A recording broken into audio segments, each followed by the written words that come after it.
So I think they can probably sit there for the first bit and then come up. Yeah.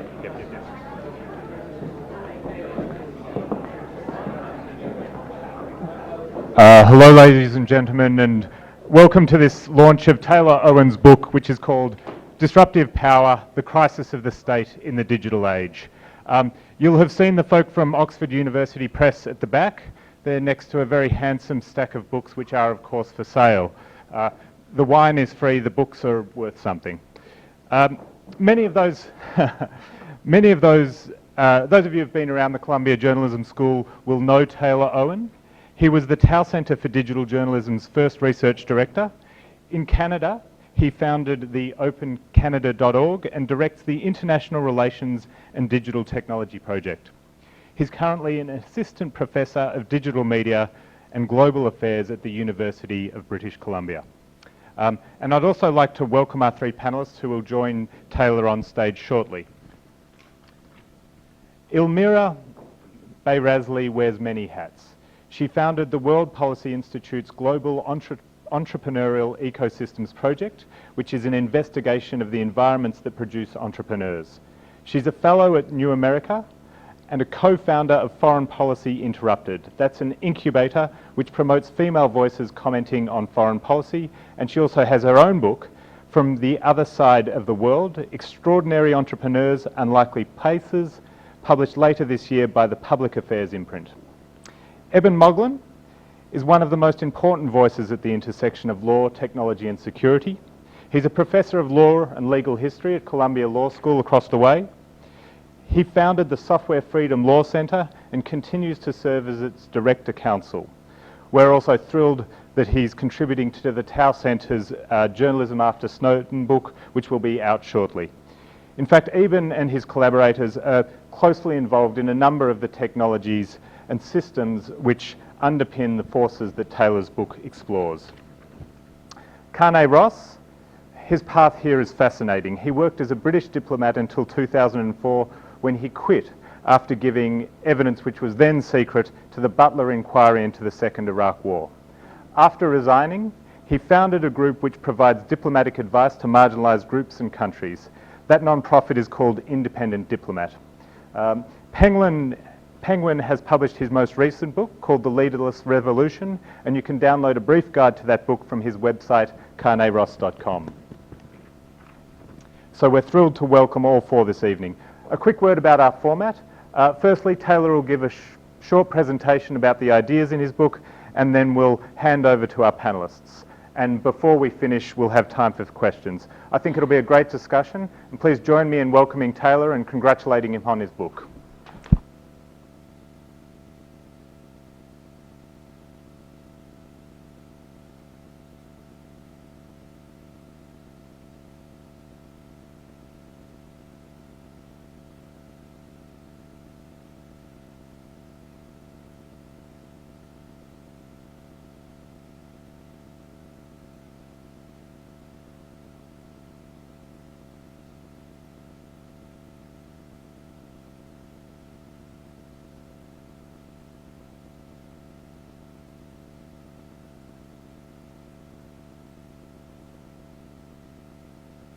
Perfect. All right, now we're live. So what I want to do is just talk a little bit about where some of the ideas in the book come from, and just to frame that first, the idea of the project was to explore the ways in which technology potentially alters power balances in the international affairs space. And the challenge with doing this, as everybody here sort of knows, is that the international affairs space is this incredibly diverse ecosystem of different actors and spheres. And in any one of those spheres, there's huge literatures and discourses and academic discussions about the way technology is influencing those spaces.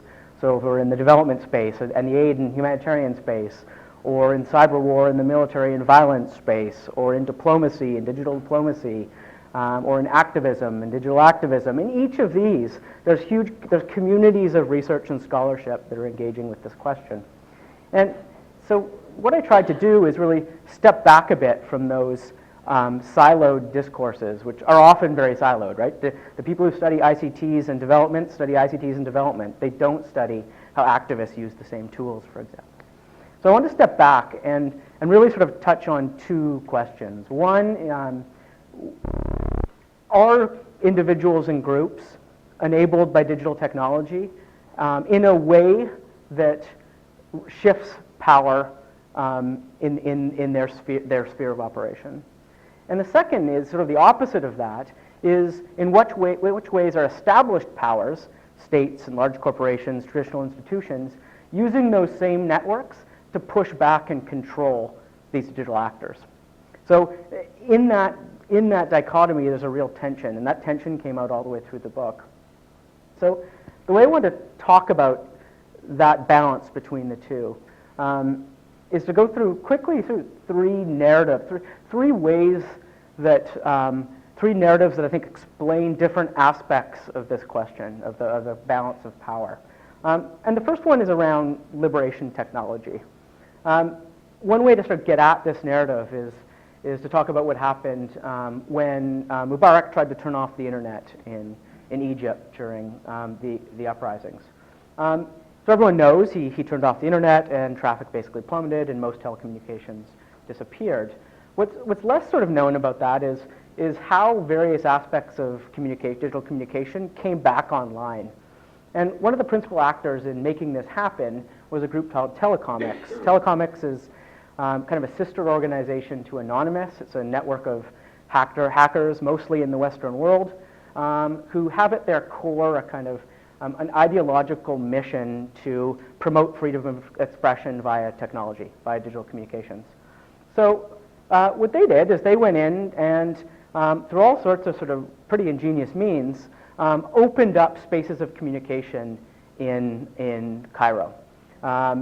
Peter Fine, the founder of the organization, says that when countries block, we devolve.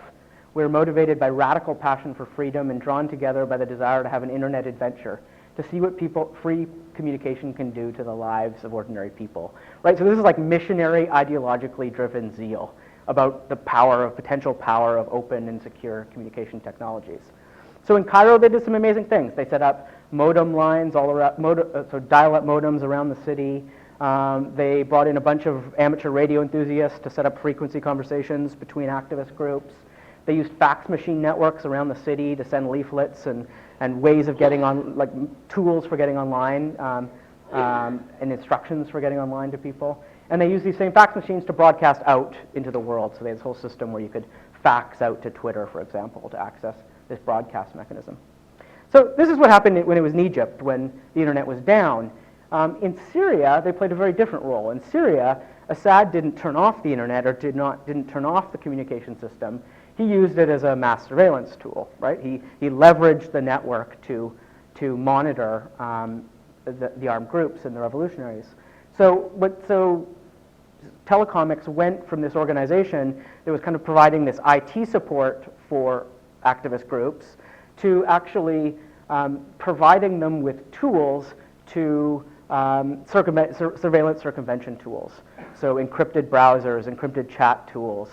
And they got these to them by sending out these mass emails to everybody in Syria, by literally sending these sort of leaflets out to people with these instructions, and by hosting a site that had all these tools on it.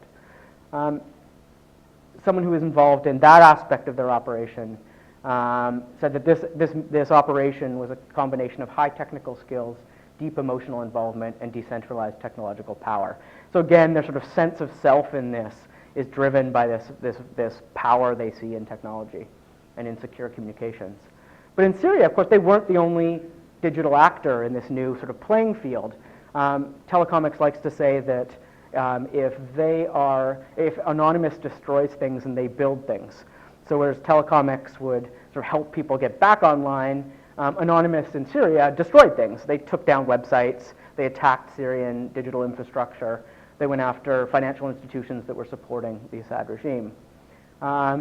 Networks of crisis mappers, humanitarian sort of crisis mappers, took daily satellite images of large pieces of Syria, divided them into grids, and then crowdsourced the analysis of those grids to monitor tank movement. Citizens uploaded, so for the first time, we were getting live streamed video from cell phones of bombing campaigns. And networks of experts around the world were analyzing this data. This is Moses Brown, a guy who goes by the name of Moses Brown, who became sort of this expert at identifying munitions and tracing the origins of munitions being used. So what can we take away from that sort of this liberation technology narrative? I think one is that we have this new layer of actors. We can debate how powerful they are, and I think we will do that. But this layer of actor doesn't fit comfortably in our traditional categories of international actors. Right? They're not states, they're not corporations, they're not NGOs, they're not rogue individual actors. There's something different. But I think they do share, when we step back and look at them across these different sectors, a set of capabilities and characteristics. And that these characteristics are, or some of them anyway, are technologically enabled, and that's important. There's something about their use of digital technology that makes them powerful, or makes them have influence. The second narrative, it starts to get a little bit more pessimistic, and of course we know that this layer of actors weren't the only ones engaging in Syria. So when Telecomics was analyzing the digital networks in Syria, they came across a whole host of log files that were detailing detailed vulnerabilities inside certain network hubs and certain computers. And they gave these log files to a research group at the University of Toronto, at the Citizen Lab. And what they found is that the Syrian regime was actually using a surveillance tool built by a company called Blue Coat that is a California company. So the Assad regime was monitoring and surveilling Syrian citizens using a technology that was sold to them by a company in California. Now, this isn't sort of out of the norm at all. There are huge technology fairs and surveillance technology fairs. The main one's called the Wiretappers Ball, where it's 4 times a year, and autocratic and democratic governments and corporations all come together and trade in these technologies. And the Pentagon uses them. So the Pentagon uses the exact same tool, the exact same device that the Syrian regime was using to monitor the interactivity of its employees. So there was one case where they found them using this tool to block soldiers' access to gay websites, for example. So these tools have multiple uses. At the same time as all this was happening in Syria, the State Department was also engaging. They wanted to provide encryption technology and mesh network technology to activists and the revolution. They partnered with a third-party organization, the New America Foundation, to develop this a project called Commotion Wireless, which is essentially to deploy secure mesh networks inside Syria. This mesh network technology had just like months before they started this project been identified by the FBI as an indicator of terrorist activity. And of course, the final piece in all this puzzle that's going on in Syria digitally is the Syrian Electronic Army, which was sort of a semi-autonomous branch of the Syrian government that was launching cyber attacks against the United States and U.S. interests. So you have this whole mess, this whole layer of actors using technology in very convoluted, cross-purpose ways inside Syria. And in many ways, I think there's a digital arms race emerging in this space, where these various groups are fighting and searching for the same technologies and using the same technologies to compete with each other in this digital space. The problem, of course, and the takeaway from this narrative, is the same technologies that enable perceived negative actors, however we might perceive, whatever value judgment we're placing on any of these actors, also empower perceived positive actors. So these people are enabled by the same technologies on both sides of this arms race. And so these technologies are fundamentally dual use, and that's a really hard thing to grapple with. And the second thing here is that in this arms race, traditional incentives and balances of power, I think, are obsolete. We need new ways of talking about incentive structures and give and takes in this environment. The third narrative is around what I call algorithmic violence. I had a chance to do this training program at this company called Palantir. And Palantir is a network analysis tool that was developed by the founders of PayPal. So when PayPal was getting up and going, they were initially experiencing hundreds of thousands of very small attacks. And part of what when digital security and the security of finances was the core business proposition for PayPal, they needed to find a way of tracing and tracking the origins of these attacks. And they developed a software tool to do it. When they sold PayPal to eBay, they turned that software tool into this large, what now massive digital security company. And so Peter Thiel is an interesting guy, as you probably know. He's sort of one of the biggest techno-libertarians in Silicon Valley, which is saying something because it's kind of filled with them, right? But he's a deep ideologue that believes technology can overtake the state. And the irony here is that Palantir makes 90% of their money from U.S. intelligence and security contracts, right? So I went to this training program to kind of figure out what this program was all about, this software was all about. And it was in Tyson's Corner in D.C., in the center of the military-industrial complex. The office was a Google-like office that where people literally on scooters. There was a kitchen with like energy drinks and snacks and foosball tables and the full thing. And this was all meant to incentivize people within the civil service and the intelligence establishment to come take the course and embed the tool in their workflow to get contracts for Palantir. So we sat in front of these big screens. I was the only civilian, and it was a day-long exercise and demonstration of the capability of the program. And how it worked was every half an hour or so, we'd be given a new massive data set, a surveillance data set, a satellite image data set, thousands of daily intelligence briefings, all for a neighborhood that was a Middle Eastern country. And these would all be inputted. And what was amazing is that every time a new data set would be inputted, we'd be demonstrated or shown this amazing new capability of the software. It would be processed in a way that would bring us closer to our objective of this demonstration mission. And the mandate that they were pushing and the myth that they were pushing was with more data comes greater clarity. And we know that this is almost never the case, right? And if you're an intelligence analyst, it's definitely never the case. You're used to getting bombarded with data and the world getting more and more ambiguous with more data, and Palantir was pushing the opposite myth. The exercise ended when we matched the coordinates of a bomb maker with the coordinates of a potential or known insurgent, and we found out the day that they were going to detonate the IED, and then the exercise ended. And they were like, all right, go home. And in reality, the next step of that, and this was all processed through the algorithms of the system, the next step of that in reality was, of course, violent, right? There would be a drone strike or a special forces deployment or whatever it might be. But we went home.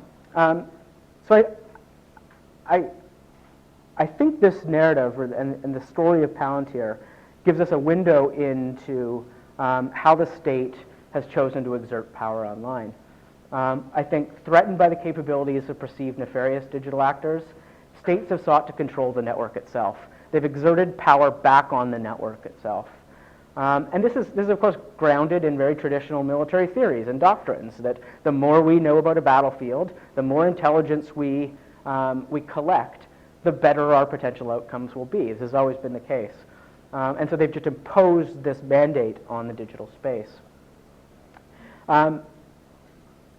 They've defined this, and we know this from the Snowden documents, as a new collection posture, to collect it all, process it all, exploit it all, partner it all, sniff it all, know it all.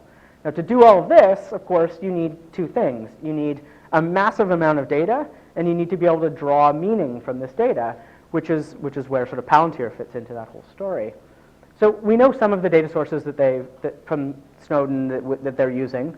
We know this is, and Evan is a world expert on this and can talk to this. We know how they're scraping huge data sets, how they're tapping into transatlantic cables, how they're breaking into the backbone of internet systems. But there's a whole host of other data sets that they're pulling in. Networks of cameras across cities and sensors around cities. This is a blimp. There were 65 of these Lockheed Martin blimps over Afghanistan at one time. And they take visual imagery of 100 square kilometers at a time.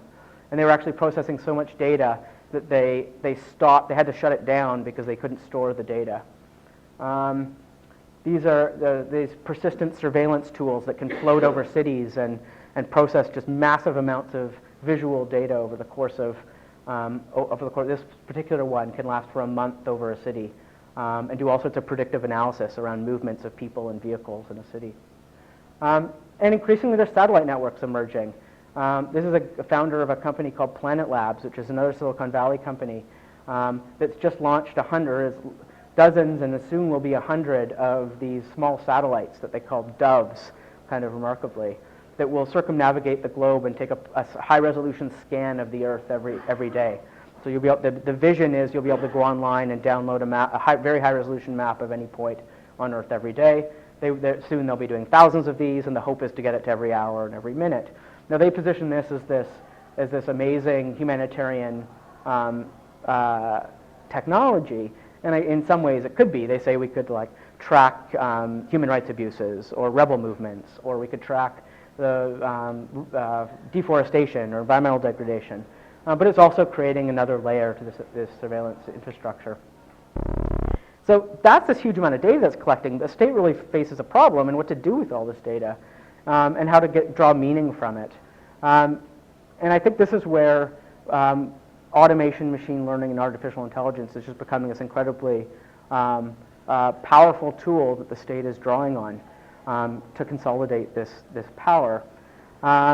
Already, automation lets us trace and record and flag irregular movements in visual data.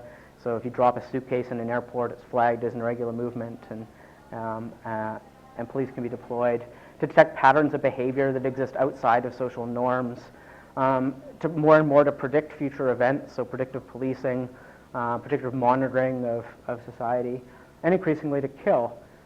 This is a Russian automated armed tank that guards. There's five of these that guard ballistic missile installations.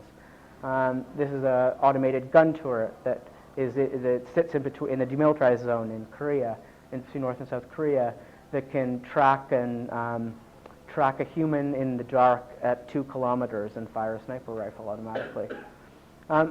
So I think this combination of massive data flows and this desire to use automation and machine learning to make sense of it has really profound implications to these power balances we're talking about, and is a way the state is pushing back on it.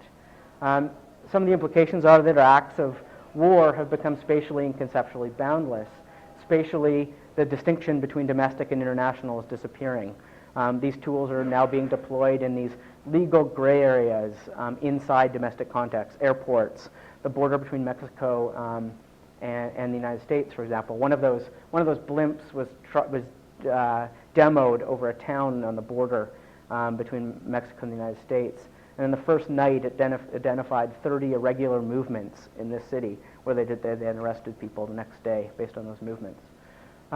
Predictive governance is a challenge because the algorithms on which we're making these governance decisions increasingly are both, as people in this room study more than I do, much more than I do, are both laden with the biases of the people who created them, but as machine learning kicks in, are also fundamentally unknowable. We don't know the origins of the decisions they're making, and if we're trying to hold governance to account, this is a real problem. And I think we're fundamentally on this potentially dangerous path towards automation in war. So the final thing I'm going to say is, so if we have these three narratives, which each present this dynamic between individual empowerment and state pushback in a different way, why does this represent a crisis for the state still? And if in most of these the state is actually being empowered, why is this still a crisis for the state? And I think the first one is that hierarchical institutions and the model of hierarchical institutions that states and large corporations and large organizations are based on have lost their monopoly on collective action. You don't necessarily need these big institutions to get large numbers of people to do things anymore, and that's a really important change. The second is sort of grounded in the sort of disruption theory that I touch on a little bit in the book, which we can talk about and is obnoxious in all sorts of ways. But I think the core premise that nimble private sector actors can outmaneuver established corporate actors just doesn't apply in the world of governance and nation states. States can't go away. they need to figure out how to engage in this ecosystem. But even though they're constrained by many of the same things, many of the same phenomena in these hierarchical institutions, as large corporations are, they can't go away. So we need to we should care that they'd be able to figure this out. The third is that the attributes and capabilities of digital actors, of these digital actors, run counter to the norms that give states their power. So the very things that states were created to solve, the ambiguity in the international system, the formlessness of it, the decentralized nature of actors, the ad hoc alliances that existed, are all things that make action in these networks effective. And that's a real problem for the state and for the international system. And the final is perhaps the most challenging one, is that the capabilities that empower perceived nefarious actors, that make them powerful, are the same that lead to the flourishing and free expression, knowledge creation, and economic development that we see online. The exact same thing that empower the bad actors also empower the good actors. And that's a real problem for the state, who has a mandate to protect themselves and their citizens against the nefarious actors. Yochai Benkler says as well that any society that commits itself to eliminating what makes anonymous possible and powerful risks losing the openness and uncertainty that have made the internet home to so much innovation, expression, and creativity. So I think ultimately the state faces this choice in this space, a choice between increasing control and increasing surveillance over the network itself, and risk compromising all the positive things that exist in this ecosystem, as well importantly as some of the core principles of democratic governments that are the very things that make them legitimate, the things that give them, that distinguish them from these other actors. Or on the other side, they can accept a higher degree of uncertainty in this space. They can give up some of this control over the system in order to be this constructive participant in what could be a new international system. And I look forward to talking about that. I'm not particularly hopeful on that second piece, but I'm kind of look forward to what everybody thinks about it. And I'll leave it there.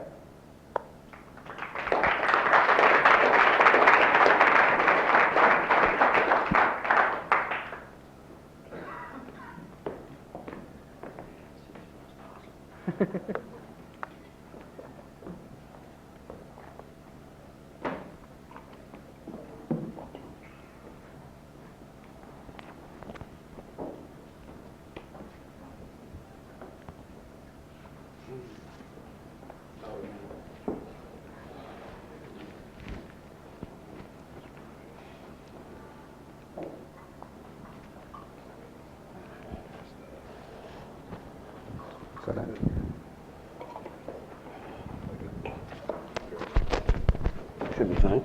Yeah.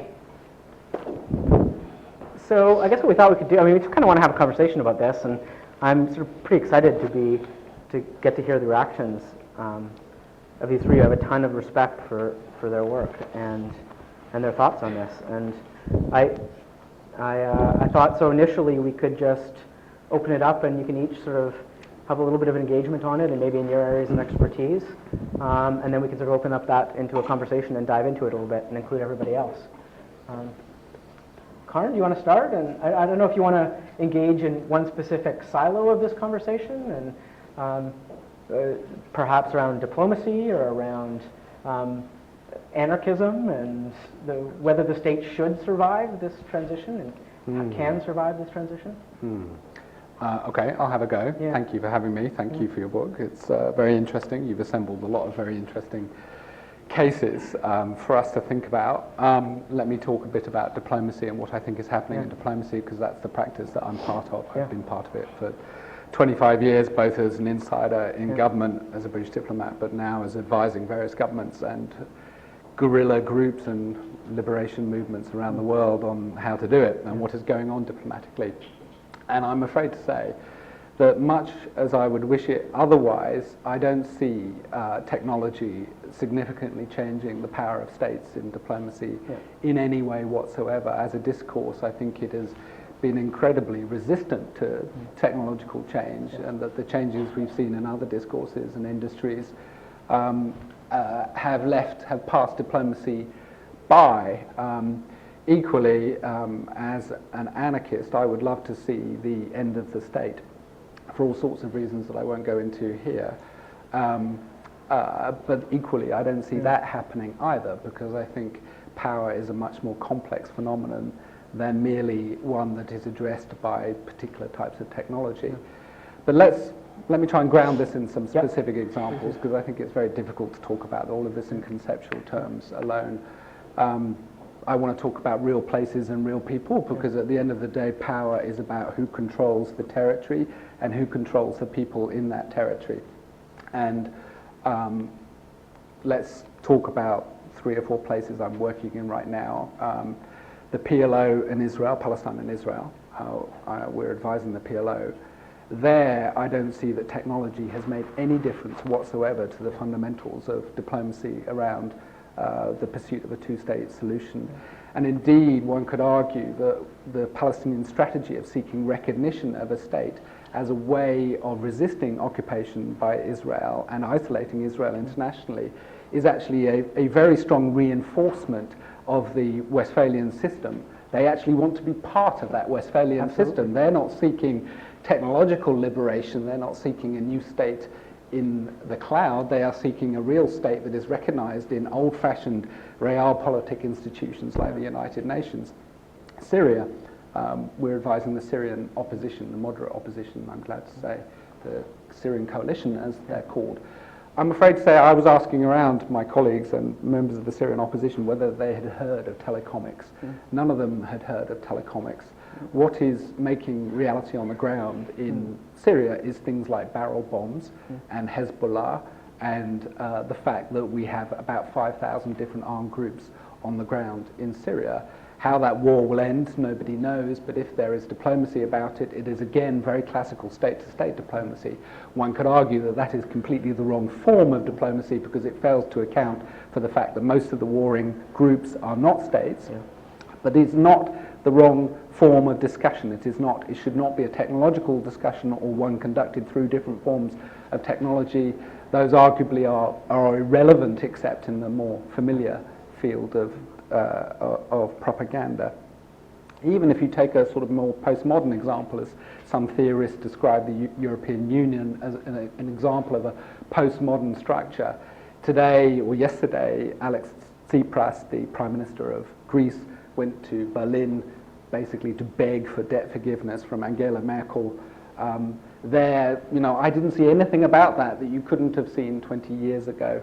And what I find extraordinary in all of these examples is that the wars are very modern, they're using modern weapons, but the way that they're being dealt with diplomatically is really very old-fashioned and has not changed much in 50 years.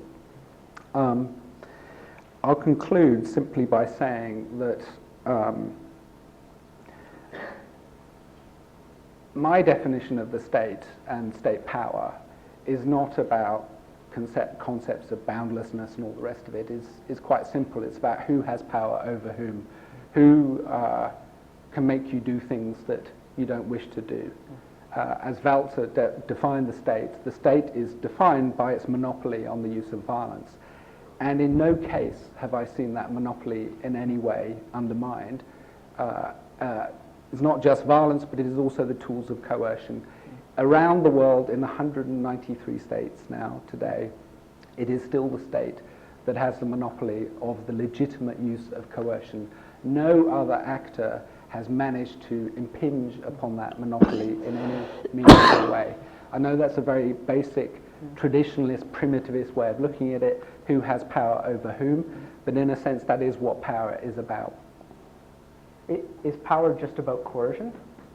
At the end of the day, it's about being coerced to do things that you would otherwise would not wish to do, as that was Bertrand Russell's definition of power.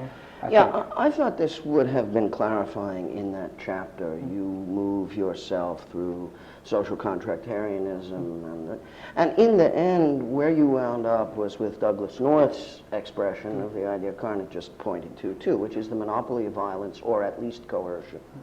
And I was thinking about it, and I thought, it would have been simplest, I think, to have gone to a book of Harold Lasky's in 1935 called The State in Theory and Practice, in which Harold Lasky said what I think Karn and I both fundamentally believe, which is that the state is a metaphysical abstraction of no importance. Citizens can only interact with their state through their government. The state is what government does. And what government does, as Lasky said in a perfectly balanced sentence, was to coerce its citizens, to break their will, to compel them to submit. Which may be violence, but most of the time isn't. It's hegemony. It's what Gramsci was talking about. It's subtler and more complete. And I think what Karn and I probably both believe is that this is an extraordinarily cheerful account which underestimates drastically the achievements of hegemony since the opening of the 21st century.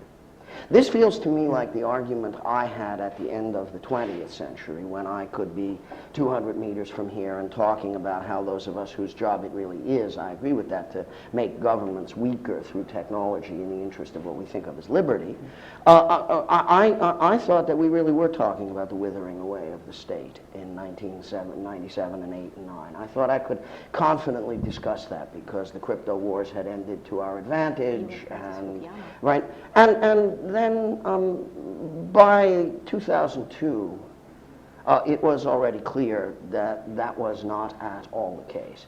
We didn't know everything that we now know, but we knew that we didn't know everything because what was being concealed from us was the compromise which explains, I think, the synthesis intended from the nice little dialectic that you showed. The way the American empire intended to square your circle, to synthesize your dichotomy between the existence of improved, maybe perfected social control and the free expression. The way that the American empire intended to deal with that was in a Taoist way. There would be total social control and it would be totally invisible, and so everybody would go on behaving as though free, and you would get a lot of Silicon Valley solutionism. But all of it would, as Google then discovered in 2013, really be NSA inside whether they wanted to or not. And as you recall, what Mr. Snowden effectively derailed was an argument on the part of the American empire that because of evil Chinese listening, the Central Security Service, that is the defensive arm of NSA, should be inside all the corporate networks and financial systems of the United States and thus the world, which really was a way of saying we will protect you from the evil Chinese by creating an invisible listening empire that you will then think of yourself as living free within. My feeling then about the dialectic you've proposed is we resolved it at the beginning of the 21st century the wrong way. And what is characteristic of the way in which you've written about it is that you haven't gone to the dark side. The index is made in the usual 21st century bizarre way by some fool who doesn't know how. If we went by your index, Vladimir Putin wouldn't be mentioned. He is actually mentioned once. Xi Jinping is not mentioned at all. It is easier to tell the story you're trying to tell if we don't talk too much about Vladimir Putin and Xi Jinping. The Chinese secret services are not mentioned. You do mention NSA twice, GCHQ no times at all. In other words, it is true that all this pleasant storytelling about the Syrian opposition and telecomics and Anonymous, like Bitcoin, it's a subject in which you take 1/10,000,000th of the global economy and you tell us that it's going to destroy the state. One of the things I would like to do, because of the Harold Lasky simplification, is to substitute for the state the government, which I think is a fair substitution everywhere for the reason I've given. Will Bitcoin overthrow the government? No. Will telecomics overthrow the government? No. I think I'm with Karn. What actually has happened is that the state has imposed, or governments have imposed, or the American empire has imposed, a very deceitful conception, which with no bad intention of any kind you are helping them to achieve. I think that's really dark. I'm sorry, I forgot to wear black.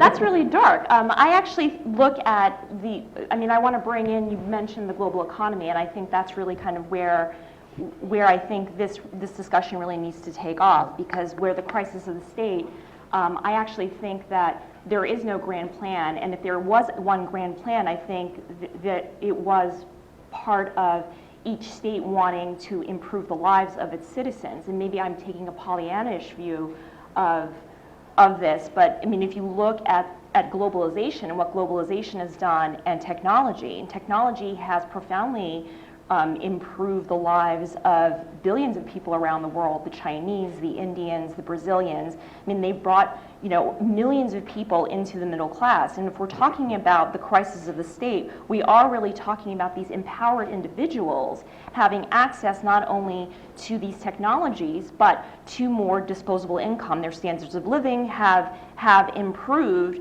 and where you're talking about the crisis of the state, and I know that Taylor gets into this about the question of civil disobedience, is people are now empowered. And so Carney mentions, you know, kind of what is coercion. I think people feel that, you know, oh, I'm on Twitter and I can be an activist and I can do something, I can like something on Facebook, and that's a separate discussion of whether that's actually doing something or not. But people feel that they are becoming empowered. And when we're talking about that, that does have a profound impact, because when you're looking at the Arab uprisings, particularly when you're looking at what happened with Tahrir Square, and I'm glad that Taylor opened up with the Arab uprisings and what happened with Mubarak shutting off the internet.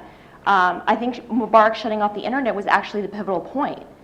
Until then, I think people were coming out to Tahrir Square day after day because they had seen what happened in Tunisia.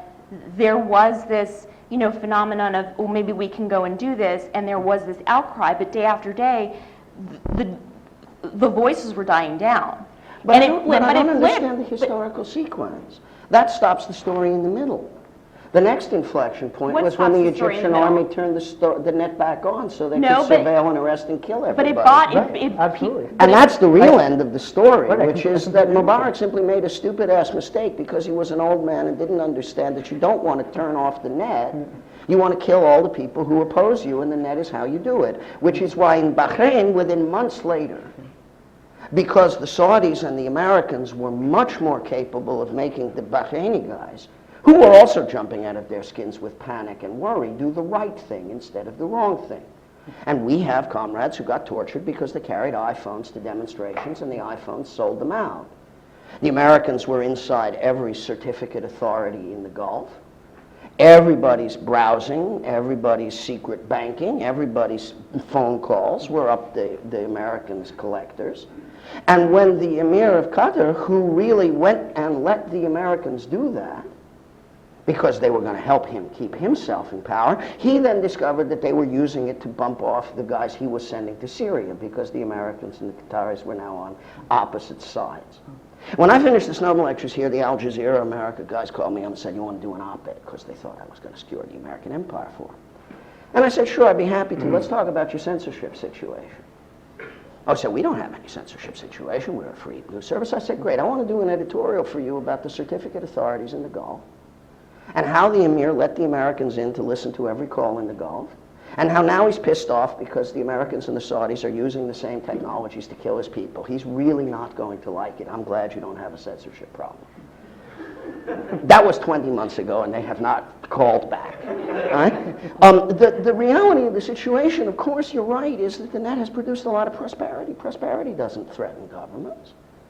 The Chinese government is basically the Chinese government is basically the expression of your point. Give them bread and circuses. Don't let them have any politics. Control the fuck out of the net.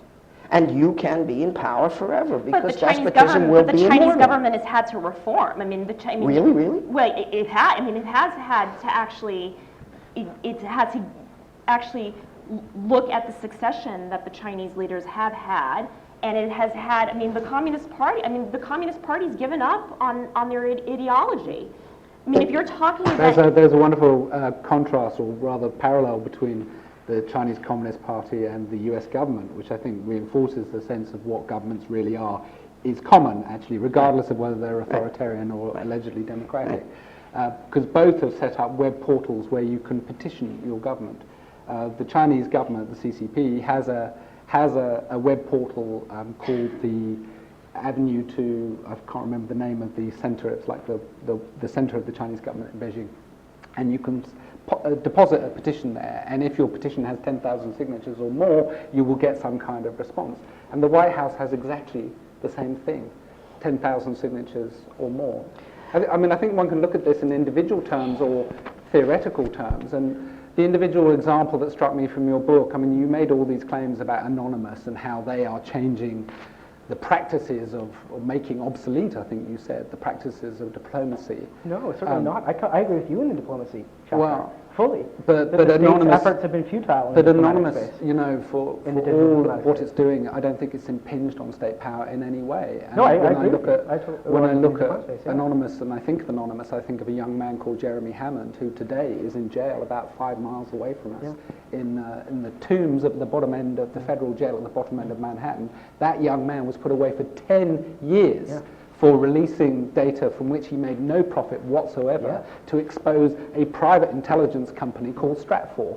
Now, who's winning that battle? So, doesn't seem to me that Anonymous is winning right now. No, but I want to ask a more general question, which is, you don't need to look at this just in terms of the power of government. You can actually look at it in terms of the individual.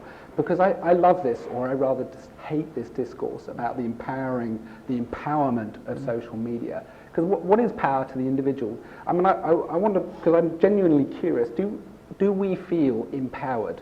Do we feel that our sovereignty has increased in recent years thanks to technology? Or do we feel the opposite? Do we feel that our control over our circumstances, which is our real sovereignty, our actual power as individuals, do you feel more in control of your circumstances and of your own lives, or less? So, well, it sure is more convenient. So let's just take that example. So say, whichever way you land on it, if you feel you're more controlled and you're more vulnerable, that's part and parcel because the state has decided how it's going to engage in this space. It's decided I don't think the state's to build decided. the very infrastructure. Well, I mean, if we take Evan's view that they decided at the turn of the century to leverage these technologies to build this incredible tool of coercion and surveillance, which I agree with you they did, and that's what I write about, and that's what I talk about in the book. So that's because both they saw it as a tool of power, but also as to deploy traditional power of the state to control and coerce citizens in a way that was secret, but still coercion. But it's also that they recognize the potential threat of people mobilizing and using this technology. Let's try and be historically precise about that for a minute. One of the things, I miss the Biela Coleman's work on Anonymous here, which I think you really do need. But I also think the other thing you really needed was the work of the most well-informed historian in pure unclassified academic work on the history of American electronic surveillance, who was across the street from you while you were here, Matt Jones of the History Department. What Matt's work really shows is that the decision to do the things you're talking about wasn't made in the 21st century. It was made in the early 1990s. In the early 1990s, as our strategic planners began to understand that they were going to live in a world of asymmetric conflict, that their primary understanding of strategic theory, which had been bilateral confrontation, was going to be replaced by asymmetric conflict. The strategists, both inside the government and in their suburbs, Rand and other places, began trying to understand how the rules of asymmetric conflict were going to be adjusted by American power. And as Matt shows, all out of unclassified documents, what they began talking about in the early 1990s was deprivation of sanctuary. The fundamental assumption is that in asymmetric conflicts, because you have an overwhelming superiority of power, unless your adversaries can take sanctuary somewhere, they cannot possibly avoid all the power you can bring to bear. This was a lesson that the war in Southeast Asia had demonstrated. It is why Richard Nixon and Henry Kissinger decided to wage two illegal wars after 1970 in Cambodia and Laos in order to bring the North Vietnamese to the table. You have to deprive them of sanctuary. And what RAND documents and Pentagon documents that Matt has gotten through FOIA show is that in the early 90s, the strategists in the United States had already begun to identify the U.S. communications system and freedom of expression as sanctuary.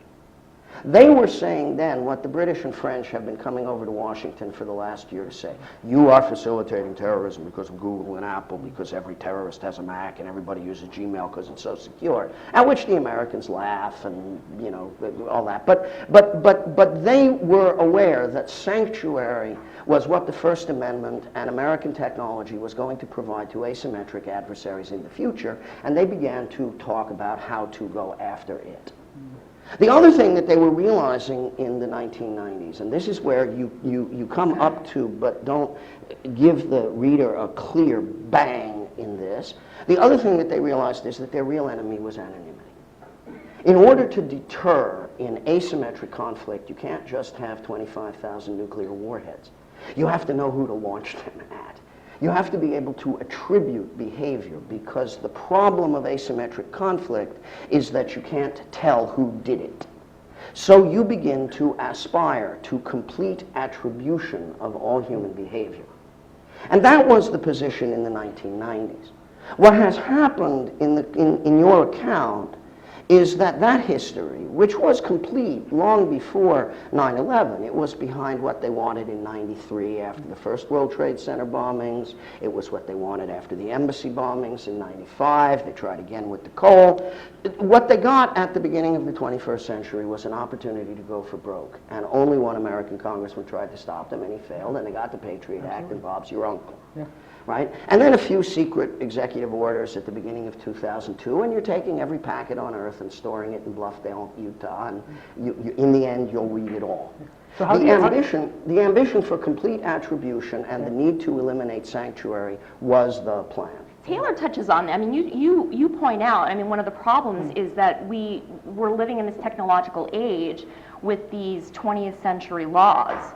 I mean, and essentially, that's what's governing it, and the people, whether it's the government, and I actually think it is the Googles and the Facebooks and the large corporations that are actually in cahoots with the government trying to uphold that type of structure.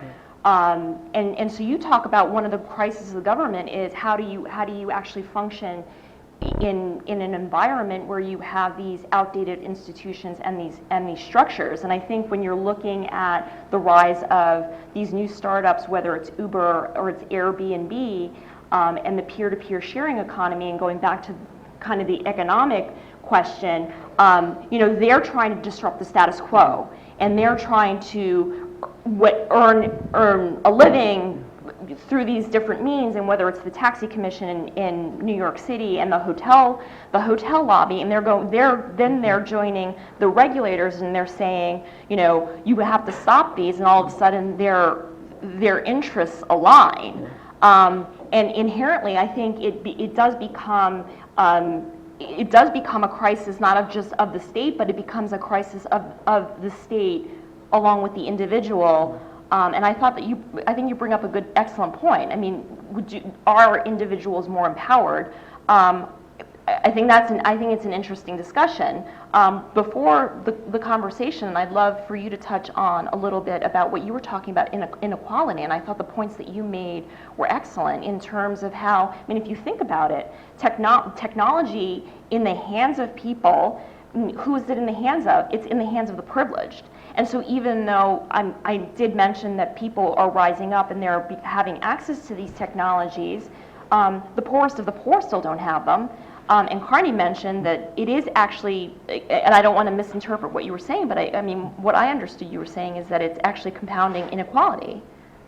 Well, indeed, and I mean, the point, to link it back to the question of power, I mean, I see power in two ways. I mean, who has it over us, and how much power do we really exert in our lives? And of course, that latter question is determined by many things, not just technology, of course, above all, not perhaps above all, but all separated from government law, also our own economic agency and our agency over the things that matter to us, like our health, our children's future, college, whatever. And in that sense, I think you could very persuasively argue that the power of the individual has been in decline for the last couple of decades for all but a tiny minority of people. The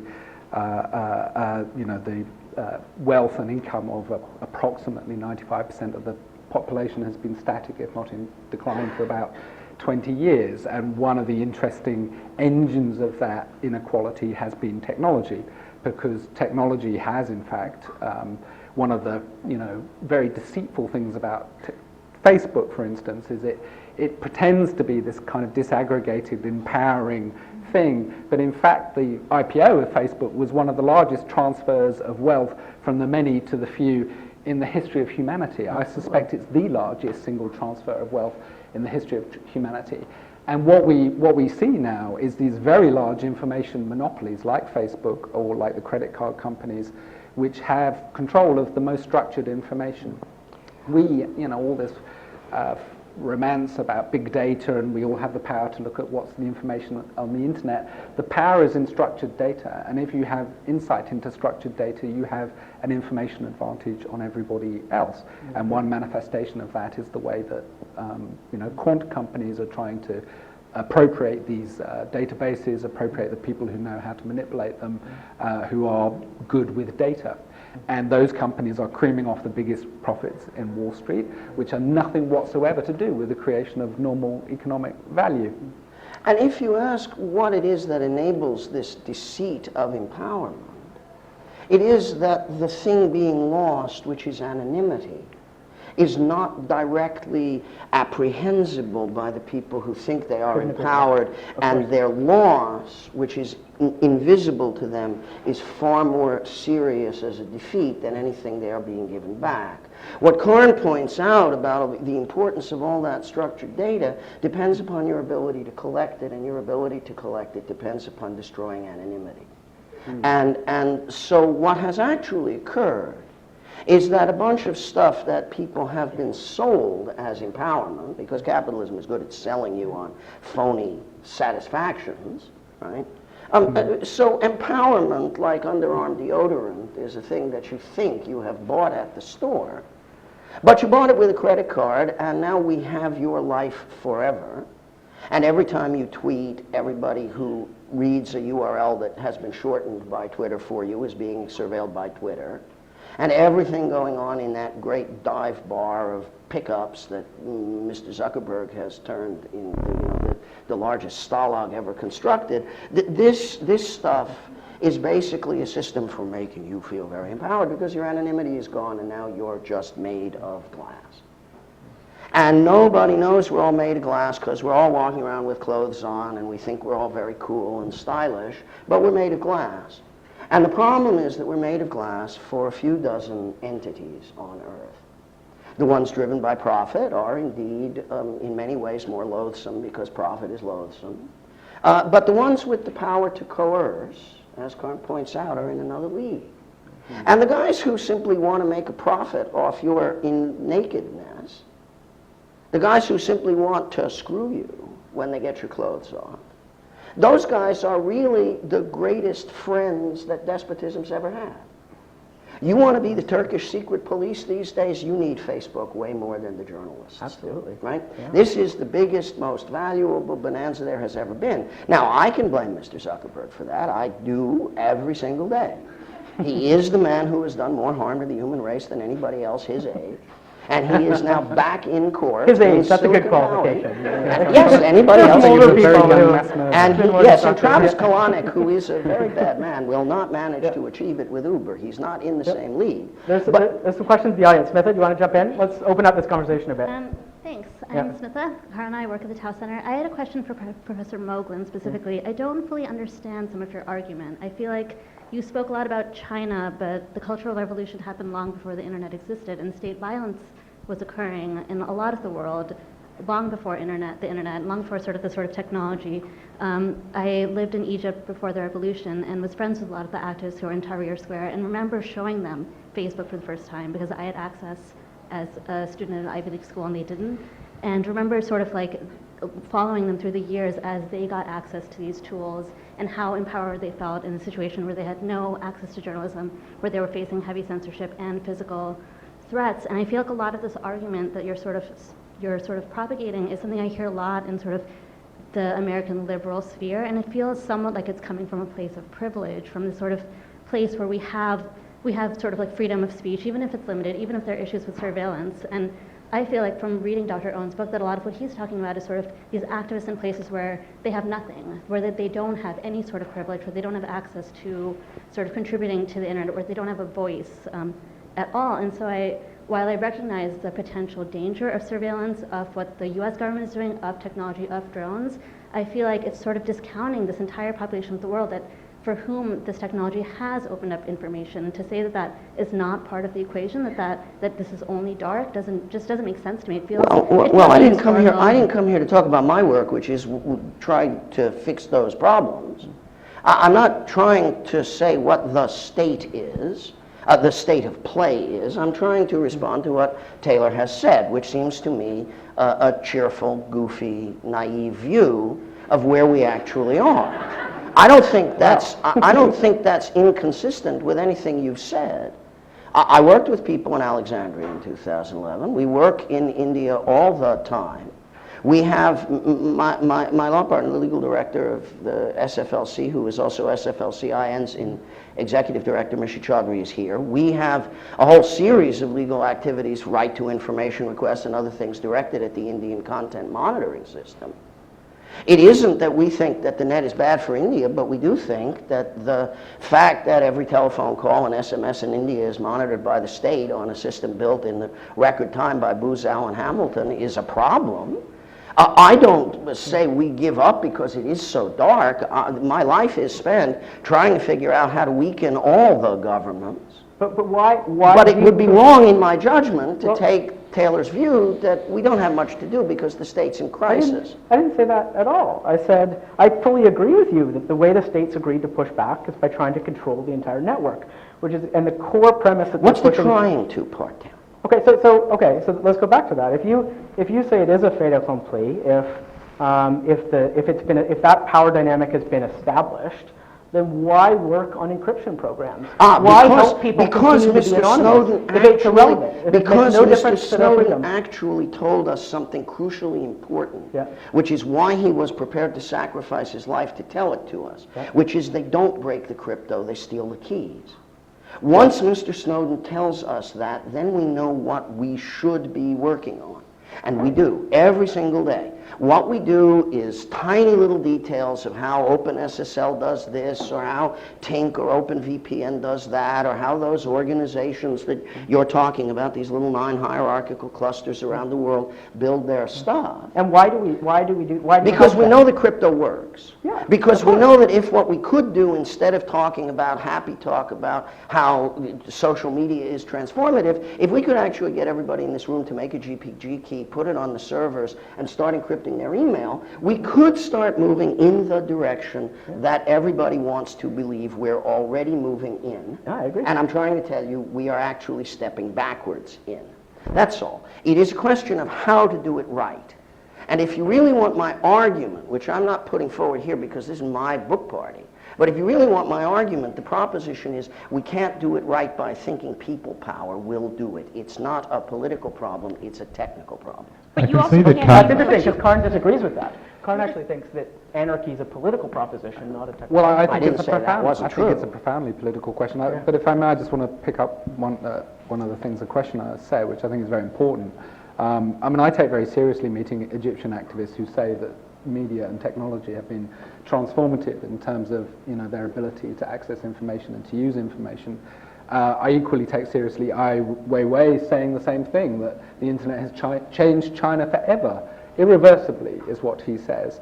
And I think that demands reflection. But I'm not dismissing those arguments at all. But I would suggest that states are very clever. Having worked for one, and I'm not clever, but I have seen that states are clever. They are very, very adaptable. And I think we think of them as monolithic, as these big kind of behemoths that are kind of stupid. But actually, they're able to adapt to circumstances very quickly. And I think we've seen this in Egypt. The deep state has reasserted its power through the Sisi regime. And in China, the Communist Party has adapted itself. It hasn't reformed itself. It hasn't become more democratic. It has simply changed the way it looks. So it looks more open. It looks more transparent. It looks more modern. And it's striking that we're speaking just after Lee Kuan Yew has died, who in some ways was an exemplar of that kind of fake Absolutely. democracy. And I think this is where we're heading. This is my worry about it, that actually we're dealing with an entity, government, which is far more intelligent and adaptable than we give it credit for. We think it's just this stupid thing that we can circumvent. But I think this is why I insist that we get down to the empiricism of measuring the real things of who has power and who doesn't, and the real things in our lives of decision making, where we feel empowered and where we don't. Because otherwise I think one is just lost in this conceptual argument. And I'm very keen to hear people's views about whether genuinely technology has given them more power over the things that really matter to them. And I would suggest that in places like Egypt and China, I'm not sure that it has, and I'm not sure that it has here either. Well, it hasn't, and before I got cut off, and what I wanted to say about the Arab uprisings is one of the reasons that it did fail was because it gave this illusion of people being empowered, but the reality was and Wael Ghanim talks about, there was no leader. Well, that was exactly what your problem was. There was no plan. There was no leader to this. And so even though everybody is, romanticizes about what technology has done, and we talk about, the Twitter revolution and the Facebook revolution, the reality is these revolutions didn't go anywhere, and the state did come in, because I think you are right. I think the state is very adaptable because it does have the mechanisms that to truly lead this revolution, you do need the plans, and you do need leadership, and you do need the execution, which is what the Arab uprisings were lacking. And in the 21st century, despotism just deprives you of that, because it monitors everybody, predicts who the leaders are, and kills them before they get started, which is why despotism becomes immortal, which is why the question isn't, is the Communist Party of China pretending to reform? The question is, can we destroy it? Is it as absolute as that? Absolutely. Do we really think this is about the dichotomy of revolution versus it's not a democracy? dichotomy, it's a dialectic. That's the But problem. dialects aren't absolute either. Let's just open it up one more to more questions here. Let's open it up further. So what I hear going on stage in terms of political theory is a vacillation between anarchism and Gramscian hegemony, both for the purposes of attacking American liberalism. And the primary goal is to attack American liberalism, and depending on the argument being made, you switch back from one to the other. So to answer the question, do we feel more empowered today? We can't answer that question if you're going to define down every time we think we do into false consciousness. And that is what I hear happening on stage, and I would love to hear a response to that. Not really, that's not what we said at all. It sounds like what you said to me. That's just choosing yet another conceptual term to confuse people. I'm actually talking about real things, like real decisions like, can you buy a house? Do you feel power over your future? Can you, look after your children in the way that you wish? These are real things. Who imprisons who? That's a real thing. I don't give a shit about American liberalism. I don't really know what that term means. And false consciousness, well, I'm sure we all suffer from that to a considerable degree. But if I may just come back on Amira's point about the form of revolution, I have thought about this a lot, and I've written a book called The Leaderless Revolution, which has been serially misinterpreted unfortunately, as a belief in leaderless revolution. I don't know anything about that. Leaderless revolution. But I would make a very clear distinction between the necessary overthrow of despots like Mubarak, where I think you do need a singular liberation movement of the kind led by a Gandhi or a Mandela, with a clear leadership and a clear program for change, with the necessary reform of Western liberal democracy and capitalism, which actually is a leaderless movement, which has to be heterogeneous because the beast we are dealing with is heterogeneous. The nature of capitalism and the way that its power structures are enforced are extremely complicated and diverse and clever, and to seek to have a single agenda, as some people felt Occupy should have, is actually to miss the point of how power is iterated in our current dispensation. So I would say in the one circumstance of a single old-fashioned despot, if you like, you need a leader, a led revolution with a single aim. In the other circumstance, which I think we're all heading for in terms of the tide of history, all of us are heading for this, is how do we make capitalism and democracy work for us? How do we make democracy something other than the bastardized version we see today, the corrupted version we see today? How do we make capitalism something that is genuinely democratic and not merely a tool for concentrating wealth in a few people's hands? Yeah, no, and I don't think that Lao Tzu was attacking American liberalism when he said that in the perfect state the people do not know there is a government. And so my goal, like Karen's, I think, isn't to have a position about American political life, where I also tend to agree with him that bad as we may think things are at any given moment, they're not the real problem. The difficulty is, as I said a couple of months after Mr. Snowden had written it up where we all could read it, what happened was that at the beginning of the 20th century, the American government was permitted to act by the removal of outdated laws, oddly enough, was permitted to spread the machinery of totalitarianism throughout global society. It bites us still least, because we are, notwithstanding all the bag checking and the show your papers phenomena around here, we are still quite a free society. But what we have done is to create technology, the purpose of which is to enable the perfection of social control. And Karn, I think he's correct, that the two most powerful governments on earth, the United States and the Chinese Communist Party's governments, are fundamentally agreed about their desire to perfect social control. In 2009, a guy who had started working in a high office in American government when the Obama administration came in, and whose patch this was, said to me in a private conversation, he said, you know, there's only two conversations about the relationship between the internet and governments around the world that are of any interest right now. And I said, oh, and he said, they're about cyber war. And since he and I spent a lot of the end of the 20th century denying that cyber war was a meaningful concept, I simply laughed. I said, really? He said, yeah, there's three interlocutors. There's us, the Europeans, and the Chinese. He said, and our position is essentially set by the cyber command brass in the Pentagon. And what they want from us in international discussion is the clearest possible rules about what they can and can't do. They want corners on the box. They want to know who they're allowed to attack, and they want to know what they are required to defend. And I said, yeah, in fact, you and I have written about this. This is the Geneva Convention in cyber war, right? Friendlies and hostiles and prisoners and non-combatants and others. He said, now what the European position is in the conversation is to follow us around with a ballpoint pen all the time to get us to sign on the line that that is still our position.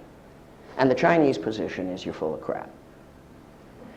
He said, about listening, we all agree. We call it exfiltration. That's taking data off our networks and putting it in theirs.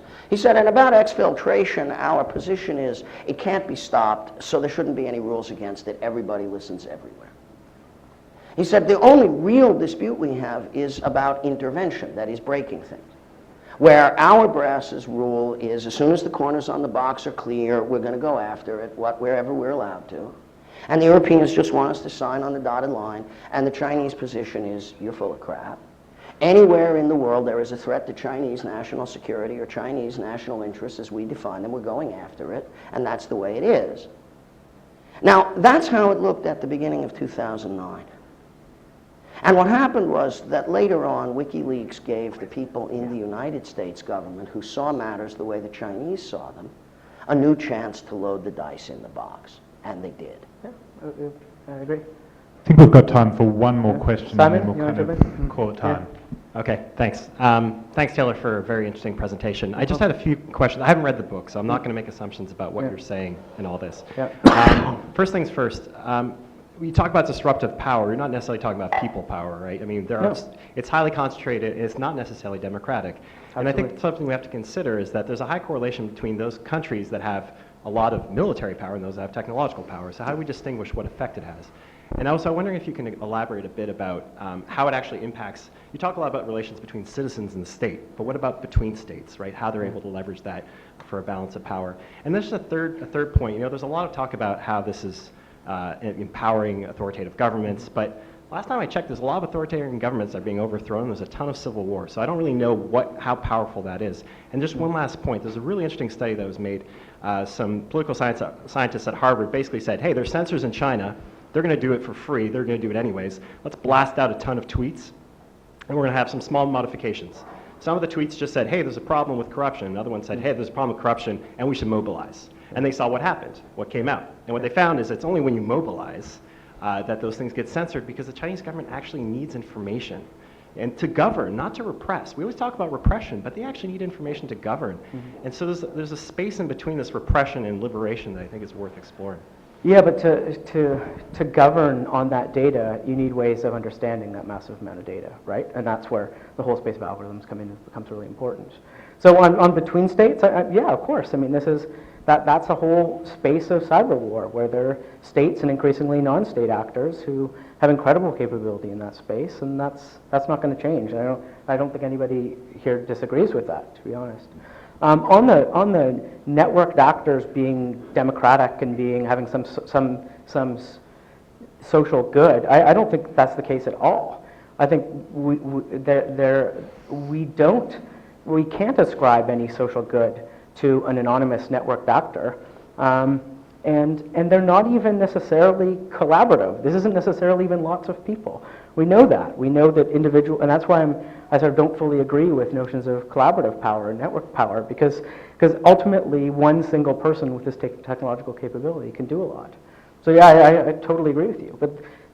But if these groups, so just to tie us back to this conversation is if anonymity and encryption and the power that these groups and individuals can potentially have is not of consequence and is not relevant, then why do we see the behavior of the state being so dramatic? I mean, what you guys are talking about, and I agree with you, I lay it out in the book, that I agree that the state has taken radical means to use these networks to control citizens. I totally agree with you. But why have they done that if the very nature of the behavior, of anonymous behavior, of encrypted behavior, is not a threat to something that they have?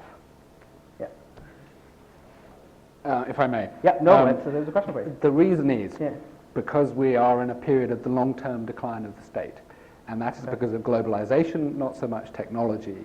The problems that affect us, such as climate change, inequality, economic volatility, non-state violence, are increasingly global problems. States, as individual entities, have less and less power over them. As they lose power, in order to reassert their authority, to retain their legitimacy, they must do more to control. And information control is one of the ways that is available to them. There are others.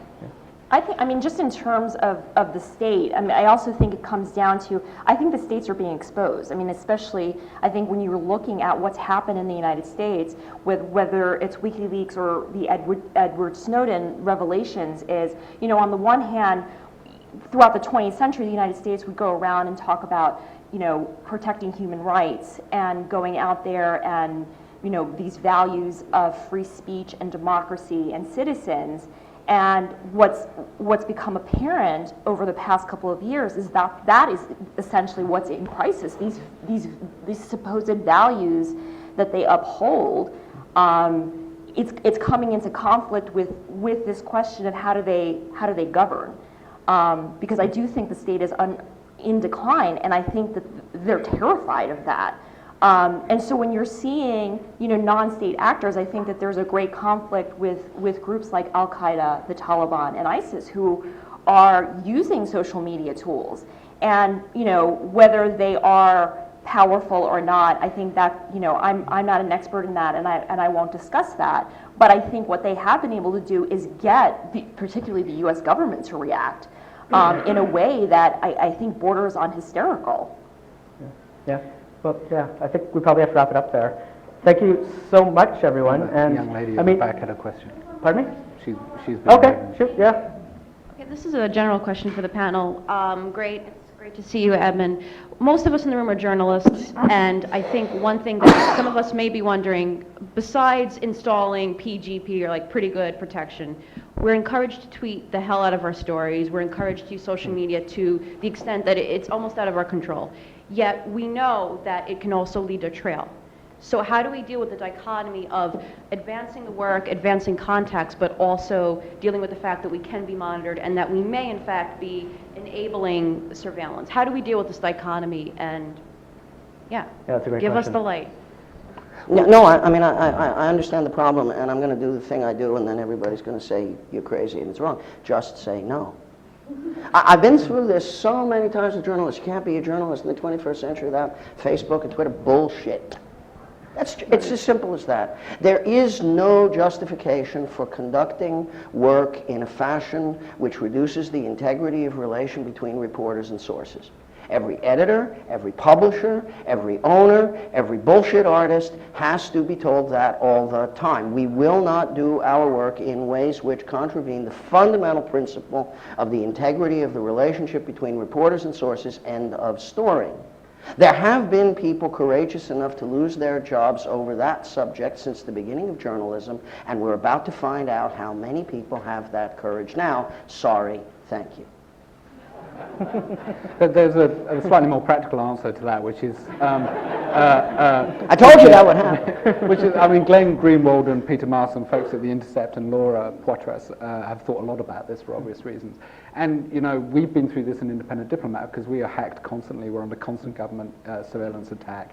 We've had to spend a great deal of money on encrypted information systems and email. But it can be done. And actually the tools, the software tools are getting much, much better for things like encrypted email and simply encrypted document storage, which are the kind of two main things that we use the internet for. Social media, I think you need to separate that out as, you know, put that on your separated laptop where you don't put the sensitive stuff, but you can actually protect the information. And I think we have no excuse anymore for being lazy about, I'm not saying you are, but for individuals, journalists, not to be much more hygienic about how we treat our information. If you're interested in that question, we just did our final event of the Journalism After Snowden, where we had the editors of the New York Times and the Politico and the Washington Post, and they all said in various ways that that they worry that they can't guarantee source protection anymore, despite all of the new Dropbox and new secure drop, and all none of these which things. is going to work well. Right, and what does that mean for the space of journalism if national security reporters can't honestly claim to be able to protect sources? Oh, it doesn't mean they can't. It just means if they're going to do it, they're going to have to do it right. Yeah, Do you which think is they great. ever could? No, well, Deep throat, I suppose? yeah. Which Anyway, is going to mean that they're going to have to work in ways which eschew the things that constitute doing it wrong. Yeah. They're going to have good tradecraft. Trust us, we have good tradecraft. I'm not saying that I keep the NSA out of my home network. I'm saying I keep them as out as anybody on earth can, which is not enough, but it would be enough if I were the New York Times. And the primary problem, as has been suggested, is that the level of technological sophistication considered to be sufficient to do the work isn't. Yeah. And so people make naive choices and they get hurt. Astoundingly, out of all the people with microphones, I get to have the last word. Please thank me, please join me in thanking Eben, Ilmeri, Kane and Taylor. Get the book, it's reading, as you can see, it's provoking robust discussion. Thank you very much. Thanks so much, guys. So I wanted